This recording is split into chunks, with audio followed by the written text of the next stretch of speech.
Alors, on accueille sur Gennevilliers environ 3500 animaux par an, chiens, chats et nouveaux animaux de compagnie, tout ce qui est rongeurs, furets. Et nous plaçons à peu près 3000, un peu plus de 3000 animaux chaque année. Bien sûr, il y a quelques retours, ce n'est pas spécifique aux chiens qui auraient des problèmes de comportement, mais également des chats. Un retour, ce n'est pas forcément un échec, c'est souvent des animaux au passé inconnu qui proviennent de fourrières. Un retour, s'il se fait dans de bonnes conditions et si les gens sont le plus objectifs possible, ça nous permet d'avoir des éléments d'information sur l'animal et de mieux envisager son futur placement au vu des éléments que l'on nous aura donnés. On a des éducateurs canins pour en revenir à notre sujet, puisque bon nombre d'abandons sont dus à des problèmes de connaissance ou de maîtrise des animaux. Donc notre activité principale va être l'éducation sur le travail des chiens, mais après bien entendu nous avons tout un service de vétérinaires, de chirurgiens, d'assistants vétérinaires, d'infirmiers, et puis après les agents de chenil, de chatterie, agents d'accueil bien entendu, et puis tout le travail de communication et administratif. Voici un exemple tel que Kilia qui a été abandonnée il y a quelques mois de ça en fait. Une chienne très apeurée, très craintive qui comme on appelle, a subi un syndrome de privation, c'est-à-dire qu'elle connaît rien. Elle a évolué dans un milieu relativement pauvre en stimulation. Elle a peur des bruits, elle a peur des gens.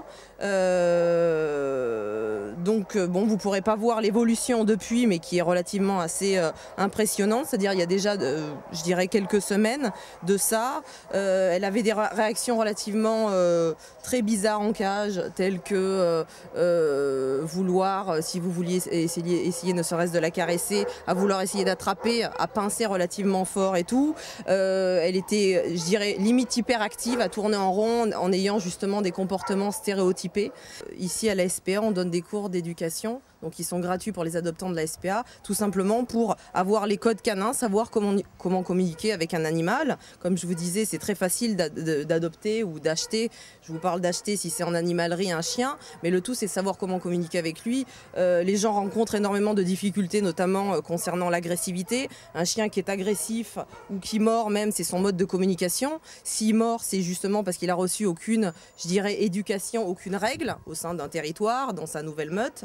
Et également qui préserve un privilège. Donc c'est pour ça qu'en cours d'éducation, je parle des codes canins, des privilèges, notamment dans un territoire. On va parler de ces 3 gros privilèges qui sont le territoire, la nourriture, la reproduction, l'initiative également des caresses et des jeux. Ils sont là les chats, ouais. Alors qu'est-ce que vous cherchez comme profil de chat?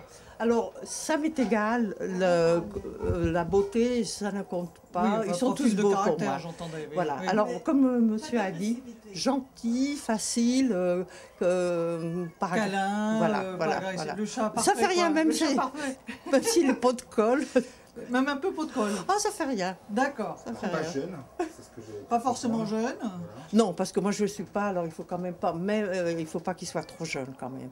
D'accord. Parce donc que plutôt un petit peu calme, plutôt un chat à partir de oui, 6 ans, 5-6 ans. Voilà, pas plus. câlin. Et puis moi, vu là, je ne peux pas prendre un chat trop. Enfin, c'est ma nièce qui le prendrait s'il m'arrivait quelque chose. Je ne veux pas prendre un chat, comme j'expliquais à madame, et puis après. C'est bien. C'est bien parce que vous pensez Vous êtes quand une même adoptante déjà- responsable.